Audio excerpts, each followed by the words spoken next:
All right, week 8 picks. Last week we both went 9-5. Does that bring us to a cumulative? I am now 61, 44, and 1. No, 46 and 1, I believe. Yeah. 61, 46 and 1. You are 62, 45 and 1. So you still have me by one game right now. Nice. We have a lot of really tough games to pick this week. Yeah, well, some games seem like they're like going to be blowouts on paper, but I see a lot of trap games. I do too. I also see a lot of coin flip matchups. Yep. Um, Started off with Yeah. Thursday night. We got Baltimore at Tampa Bay, the struggling offense and defense of the Tampa Bay Buccaneers. This is one where I do feel like it is quite of a trap game. Tampa Bay is coming off 2 straight losses to the 2 worst teams in football. Mm-hmm. But at the same time, it's still Tom Brady. He's got Chris Godwin. He's got Mike Evans. You've got Leonard Fournette. You've got the playmakers on offense to do well. Their secondary is just banged up, and that's what's going to kill them. I'm taking Baltimore in this game. I'm taking Baltimore, but for a couple different reasons. Tampa Bay, yeah, they have all these weapons, correct? But their offensive line is horrendous. It is really bad. Brady has no protection. Fournette has not been able to run the ball because no protection. And I think Tampa is just that bad. I don't think Tampa makes the playoffs at this rate. I do. I don't, because you have that offensive line it's so bad, and it's only going to get worse going forward. They're in the worst division in football, though. It doesn't matter. All you got to do is win a couple divisional games. You got to beat the Panthers next time you play them. But they're playing a top schedule. While, I mean, you look at a team like the Falcons. I wouldn't be surprised if the Falcons made it over the Buccaneers. But that's aside the point. I'm taking Baltimore. I think Tampa is really bad. I think, just between that offensive line, Brady having off-the-field issues that I think is affecting his gameplay. Baltimore is a really, really solid team. Give me Baltimore here. Yeah. We got a London game. This time we actually do have a London game. I looked it up. The sheet was not wrong. We got Denver at Jacksonville, Sunday morning, 9:30 a.m. Eastern Standard Time. Give me Jacksonville. Yeah, I'll take Jacksonville as well. Russell Wilson, as of right now, it doesn't look like he's going to play, right? I highly doubt it, especially going across the world. Yeah. I Across think the Brett old Rippon. ocean. I think Brett Rippon gets another start, and he looked terrible. He was Yeah. really bad. Yeah, he was really bad. Denver in general is just really bad. I mean, their defense has really carried them so far Their this season. defense is unreal. And I think it's gonna be a really, really good game, but for like true football fans who like appreciate defense, because this is gonna be a low scoring game. It'll be all a day. very low scoring game. Lawrence is gonna have 2 or more interceptions. Rippon's gonna have 2 or more interceptions. But Jacksonville, I just think are the better team on paper right now, and have been playing slightly better. Like they should have won against New York. They should honestly. have. But they slipped up towards the end of the game, and they took the L. But They were a half yard short of winning. Right. Yeah. I mean, give me Jacksonville here. Yeah, I agree. Carolina at Atlanta. I'm going with the Falcons here. Carolina's coming off 2 solid games with PJ Walker at the helm. And he's going to be their quarterback moving forward. I don't think there's any way Baker or Sam Darnold come in and take that job from him. But at the same time, the team's just not that good, or not good at all. No. Especially if Brian Burns ends up getting traded. You don't know what's happening with DJ Moore. I don't think they're done trading away some pieces. It wouldn't shock me if one of those guys is still with Carolina this week. But I do think one of them gets traded. I'm going Atlanta here. Yeah, I think Carolina is in shambles. No idea how they won last week, right? Yeah. Yeah. No idea how that They happened. just beat Tampa. Right. I that's what I thought. I just slip of judgment. They right killed Tampa 20-3. I still think Atlanta wins this one. Mm-hmm. Atlanta just got destroyed by Cincy, and Atlanta's been a pretty solid team thus far. Atlanta had some injuries, and I think they're going to get healthy. This is a get-right game for Atlanta, who I personally really like this year. So give me Atlanta. All right, we got Chicago at Dallas. Give me Dallas. I'm going Dallas too, But Chicago did look pretty good last night. They did, but New England's defense is not Dallas's defense. That is also very true. I'm Micah going Parsons- Dallas too. But, Micah Parsons is not allowing Justin Fields to run as much as he did against New England. I agree, but I would like to point out that Justin Fields did have a really good game, and the Chicago defense had a really solid game against Mid Jones and Bailey Zappi. So, yeah, we got Miami at Detroit. Give me Miami. Me too. This feels like a trap game though. If Swift comes back, it's definitely a trap game.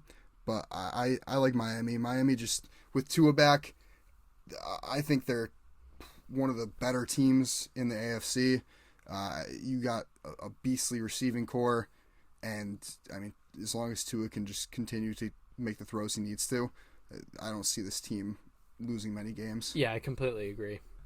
Especially to a team like Detroit, who isn't all that great. Arizona at Minnesota. Yeah, give me Minnesota all day here at home. Minnesota. Yeah, this is another one that feels like a trap game, but I'm going Minnesota just because Call of Duty Modern Warfare 2 is being released, and Kyler Murray is not great when new CODs come out or when it's double XP weekend. So for that very reason, I'm going Minnesota. We got Vegas at New Orleans. I think this will be a very close game. I'm going to go with Vegas on the road, though. I'm also going Vegas on the road, but New Orleans has been keeping a lot of games close. Yes. I mean, you go back to that London game against Minnesota, like they lost by a field goal. Like I think a lot of it has to do with the fact they're utilizing Alvin Kamara like he should be used. Mm-hmm. And you have to get the ball in your best player's hands if you want to stay in games, especially these games that on paper are close. Alvin Kamara is a huge piece of this offense, and if you're not getting him 20 touches a game, I don't think you really have a chance.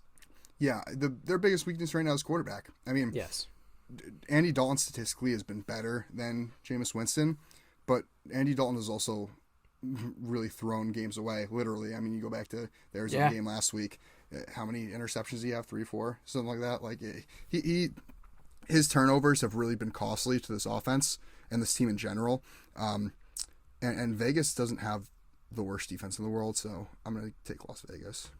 New England at your New York Jets. Yeah, the new look New York Jets. Not sure how much James Robinson's going to play this week. The O-line is banged up.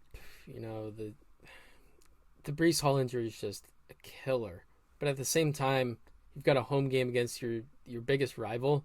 You've got to go out and beat them. You got to make a statement. Give me Jets here. 100% agree with that. This is definitely a statement game.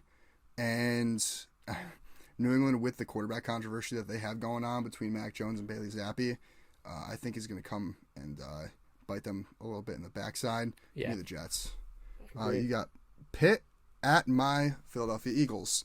Give me the Eagles all day This here. one's a blowout. Coming off a bye. This one's a Pittsburgh blowout. No, I'm just kidding. Give me Philly all day. Come on, man. No, you had me in the first half. Philly all day, easy. Yeah, I mean, this should be. You've had 2 weeks to prepare for this game, Yes. and it should be an easy win. I don't see this being a trap game at all. No, Philly's just a way better team. Philly is the best team in the league, and I will argue anybody about And that. I believe Kenny Pickett's as a starter has 1 touchdown and 6 interceptions so far. Yeah, but you look at all those interceptions. I think it might be 7 interceptions. But you look at all of those interceptions. Only 3 were his fault. Yeah, I know, but his receiving core has some bad drops. They have. The Pittsburgh offense is just not that good. Najee Harris has less rushing yards than Daniel Jones this season. Danny Dimes has more Vanilla rushing yards Vic. than Vanilla Vic. He has more rushing yards than Najee Harris right now through 7 weeks. Yeah, I mean, Daniel Jones. Who knew he'd be this much of a dual threat? Tennessee at Houston. Yeah, I'm gonna go with Tennessee here. I hate how good Tennessee is because it doesn't make sense. They shouldn't be this good. I feel like on paper, like they lost so many key players to injuries at the beginning of the season, and the fact that and you don't even have like a top receiver right now. How are they winning games? You know what it comes down to? Their coaching. Mike Vrabel is an excellent head coach. There's a reason he was coach of the year last year. Yes. I mean, I'll give you that. I got to go Tennessee here. I've bet against Tennessee too much this season. It's time to start riding with them especially against Houston, who, aside from Dameon Pierce, has nobody. Washington at Indianapolis. This is a coin flip of a game for me. This one was an absolute coin flip for me. You've got Taylor Heineke versus Sam Ehlinger. Game of the week. Yes, I am.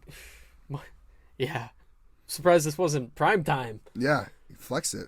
I'm gonna go with Washington here, but honestly, this game could go either way. I have no idea. For me, I literally flipped the coin. I took Indy. All right. Yeah, I like it. Well, I did kind of want to pick Indy though, just because I think the Sam Ehlinger thing is going to give them a bit of a spark that they need. And what happened? The camera went out for a second. Oh, sorry about that. The reason why I am going Washington here is I think Taylor Heineke provided them a pretty big spark. They came out and beat a struggling Green Bay Packers team. Mm-hmm.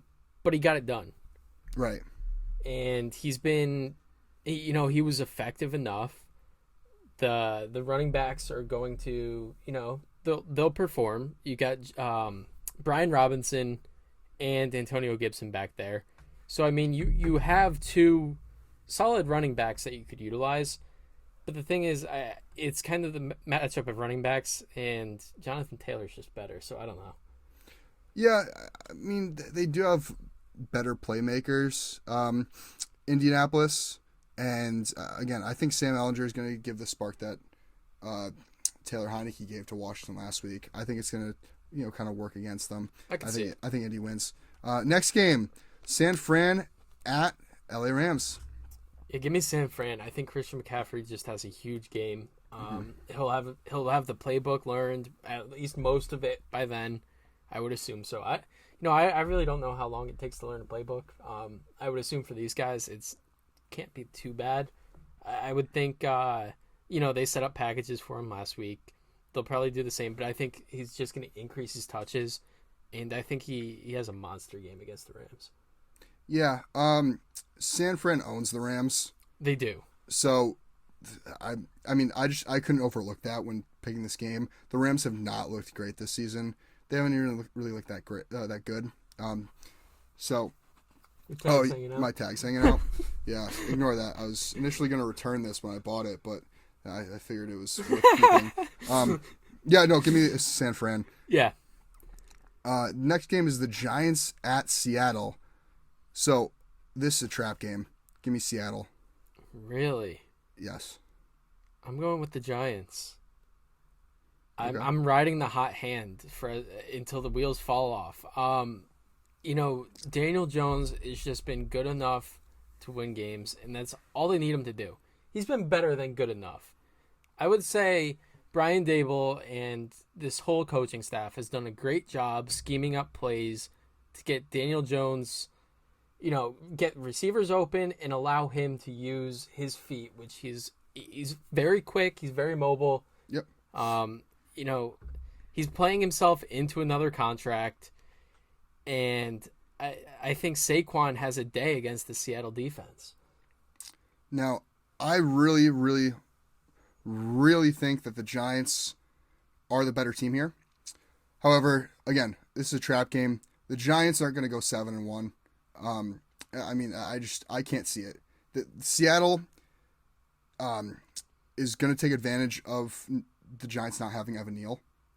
I think that also the Giants lost Daniel Bellinger. So again, another guy that was a key target for Daniel Jones. He was kind of his check down guy. He was pretty big in the blocking game as well.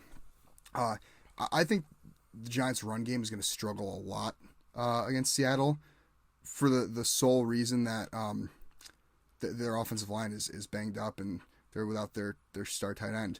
Or upcoming star tight end. And also, you go back to when Seattle played Arizona. Seattle absolutely shut down Arizona's run game. They did. And made Kyler throw for it. And I think that Seattle's going to do the same thing here with against Daniel Jones and the Giants. I think they're going to make Daniel Jones pass. And Daniel Jones doesn't really have the best receiving core to throw to. Well, that is the issue right now, and I don't think a lot of it falls onto Daniel Jones' ability to make plays because he's shown he can make those plays. Right. He makes the throws that he needs to, but I mean, you're down a lot of receivers. Your number one right now is like Wan'Dale Robinson, A rookie. which I love Wan'Dale Robinson, but coming in as a rookie to be the number one wide receiver is a tough ask. Yeah. Yeah. This is a trap game for me. I think Seattle is really going to take advantage of the Giants' weakened offensive line. So our next game is Green Bay at Buffalo. Yeah, give me Buffalo all day long. Buffalo. Green Bay has looked disastrous, to say the least. I mean, I don't even really need to talk about this. Buffalo is the second best team in the league, right behind Philly.